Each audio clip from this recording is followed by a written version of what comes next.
Hola, bienvenido a esta nueva clase, donde vamos a estar hablando acerca de las capas dentro de AutoCAD. En primer lugar, vamos a ubicar dónde queda esta herramienta.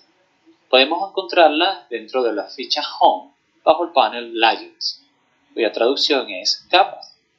¿Pero qué son las capas? Bueno, las capas son una manera de agrupar distintos tipos de elementos de dibujo, sean líneas, polilíneas, círculos, rectángulos, etc., en un mismo grupo, dependiendo de su uso. Por ejemplo, en este archivo que estamos utilizando para la clase, si tú haces clic sobre este botón desplegable que muestra las capas, podrás ver todas las que existen en este archivo. Así que podemos notar que yo he utilizado una nomenclatura especial como A como un prefijo para arquitectura, E para estructura y G para las acotaciones dentro del puerto de trabajo. Ya lo vamos a ver más adelante. Además de eso, dentro de A encontramos capas para muros, para pisos, puertas y ventanas. Como podrás ver, esto es una manera de organizar los dibujos y las líneas que vamos haciendo de tal manera que tengan algún sentido en la realidad, o por lo menos que nos ayuden a organizar nuestros elementos de dibujo. Vamos a acercarnos al dibujo. Nota algo, acá puedes encontrar que las paredes están de color verde. Si seleccionas cualquier línea de una pared, podrás ver que pertenece a la capa de muro. Presiona escape y ahora selecciona alguna de estas líneas de la escalera. Si seleccionas este borde, verás que es estructural, escalera, pero si seleccionas la punteada, también es una escalera, pero solamente una proyección. De tal manera que esto nos sirve para organizar o darle significado a los dibujos que vamos realizando. Pero hay otras opciones. Supongamos que yo no deseo ver más estas acotaciones. Nota que he puesto los nombres de las cocinas, dormitorios y también estas acotaciones en color morado, donde veo las dimensiones. Si yo quiero apagar o que no sea visible esto, tendría que borrarlo. Sin embargo, con el uso de las capas, si selecciono cocina me doy cuenta de que está en una capa llamada área o identificación del área. Y si abro esa capa desplegable y luego hago clic sobre el botón Turn a Layer On and Off, entonces puedo apagarlo. Nota que es sencillo, ahora no se ve ninguna de estas. Y lo mismo puedo aplicar con estas acotaciones. Si voy al botón desplegable de las capas y luego hago clic sobre el bombillo para apagarlas, entonces ya no se verá. Así que esta es una manera de organizar nuestro dibujo, pero además también nos permite dibujar más fácil cuando tenemos muchas cosas dentro de nuestro proyecto. Voy a volver a encenderlas y veamos el uso de otras herramientas. Por ejemplo, al lado de este bombillo que apaga o enciende la capa, encontramos este otro que tiene el significado de congelar o descongelar esa capa. Si lo activamos, pareciera que hace lo mismo. Sin embargo, su utilidad es mayor que simplemente apagarlo. Y ya lo vamos a ver más adelante. Por último, en este contexto, podemos observar lo que se llama bloquear una capa. Es un candado. Si presionas sobre ese candado, entonces verás cómo la capa adquiere un color un poco más oscuro. Y que además, cuando pasas el ratón sobre cualquier elemento que está dentro de esa capa, aparece al lado de tu mouse un símbolo de un candado, lo que indica que no es editable. Y no es editable porque, aunque tú puedas seleccionarla, no puedes aplicar ninguna de las herramientas de modificación que hemos visto anteriormente. Es decir, si intentamos moverlo presionando M y espacio, y tratamos de seleccionarla, no nos deja.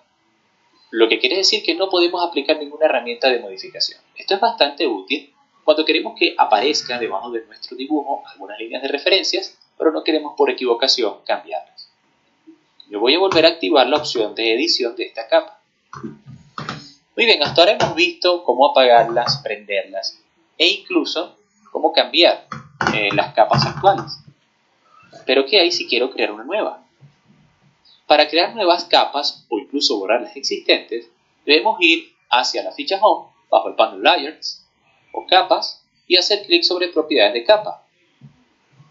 Esto verá para nosotros una ventana desplegable donde se nos muestran todas las capas creadas actualmente en nuestro dibujo. Nota que por acá también podemos apagar o encender de nuevo algunas capas y podemos bloquearlas. Sin embargo, también encontramos otras opciones, como el color de esa capa, podemos escogerlo, el tipo de línea que hemos visto en clases anteriores, es decir, podríamos escoger una línea de trazo pequeño, continuo y así por el estilo, e incluso también encontramos opciones que no hemos visto antes, como por ejemplo el grosor de la línea. Nota que las áreas tienen un grosor mucho mayor que las demás líneas. Nosotros podemos darle una valorización a nuestro dibujo utilizando que la línea de ploteo sea más gruesa cuando queramos resaltar las intersecciones de algunas líneas con el plano actual de vista. E incluso, que no vamos a verlas todas, también podemos observar que está la opción de ploteo. Es decir, nosotros podemos crear dibujos o líneas y formas dentro de nuestro dibujo, pero que no sean plotables. Basta solamente con seleccionar esta opción y, aunque existan en nuestro dibujo, no se imprimirán nunca, sea en PDF, por una impresora o por un plotter. ¿Cómo creamos una nueva capa? Pues sencillo, solo debemos hacer clic sobre este botón New Layer o incluso presionar las teclas A, Alt y Enter para crear una nueva. Nota que acaba de crear una nueva capa. A esta capa la voy a llamar arquitectura guión y voy a ponerle prueba, porque solamente estamos haciendo una prueba. En el color voy a escoger sencillamente blanco y en el espesor voy a utilizar el espesor por default. Con estas opciones, ahora voy a cerrar momentáneamente esta ventana, luego regresaremos acá. Supongamos que ahora yo quiero crear una línea dentro de esa nueva capa.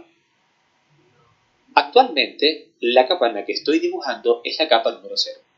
Es justo la que se muestra acá en el panel de Layers dentro de la ficha Home. Pero si yo utilizo este botón desplegable y ahora busco la capa que he creado, como arquitectura de prueba, ahora la capa actual es arquitectura de prueba. Y todos los elementos que yo dibuje actualmente se crearán dentro de esta capa. Para hacer una prueba, voy a alejarme un poco y voy a utilizar la herramienta rectángulo. Y voy a dibujar un rectángulo bastante grande que englobe a este dibujo. Si selecciono ese rectángulo, puedo darme cuenta de que su capa es a prueba. Ahora, si seleccionara otro elemento, digamos esta línea de rejilla, su capa es distinta. Es una rejilla y está en la categoría de estructura, por eso la hay. Así que esta es otra manera de ver en qué capa se encuentra un objeto, simplemente seleccionando. Pero ahora que he creado esta nueva herramienta, o nuevo rectángulo dentro de la capa de prueba, veamos ahora cuál es la diferencia entre apagar una capa y congelarla. En primer lugar, nos vamos a dar cuenta de que si la capa actual está encendida y yo intento apagarla, me dará una advertencia. ¿Por qué? Porque estoy intentando apagar la capa justo en la que estoy dibujando. Por lo tanto, si dibujara cualquier otra cosa nueva y está apagada, no voy a verla. Pero yo por ahora voy a obviar esa advertencia y aún así la voy a apagar. Noten algo, aunque no veo la capa actual, si hago un doble clic en el scroll de mi mouse para hacer un zoom extend, noten que él está haciendo el extend tomando en cuenta este rectángulo. Aunque no lo veo, está siendo tomado en cuenta para los cómputos dentro de ese zoom. Ahora, voy a cambiar de capa y voy a colocar la actual como la capa número 0. Y ahora, volviendo a la capa de prueba, en vez de solo apagarla, voy a encenderla de nuevo y ahora más bien voy a congelarla. Parece que hace lo mismo, pero ahora si intentamos hacer un zoom extend, noten que ya no toma en cuenta ese rectángulo de la capa de prueba. Entonces acá podemos ver cuál es la diferencia entre apagar una capa y congelar. Aunque las dos van a impedir que se vean o se floteen esas líneas, la segunda es un poco más eficiente desde el punto de vista del cómputo de AutoCAD, pues no las toma en cuenta. Si las tuviéramos encendidas, él también tendría en cuenta todas las líneas que han sido dibujadas dentro de esa capa. Así que, en caso general, lo mejor es congelar una capa en vez de apagarla. Muy bien. Y ahora por último vamos a ver cómo podemos editar una capa. Supongamos que yo no quería dibujar este rectángulo en la capa de prueba, sino que quería que perteneciera a otra. Bueno, sencillamente selecciono el rectángulo y ahora me dirijo a la capa en la que quiero que aparezca, digamos piso. Ahora la capa de ese elemento que tenía seleccionado es piso. De esta manera hemos aprendido a crear capas, ver cuáles son los parámetros que podemos cambiar dentro de ellas. Ahora también conocemos cuál es su utilidad y por último hemos visto la diferencia entre los distintos estados de una capa, tal como apagarla, congelarla e incluso bloquearla. Nos vemos en la siguiente.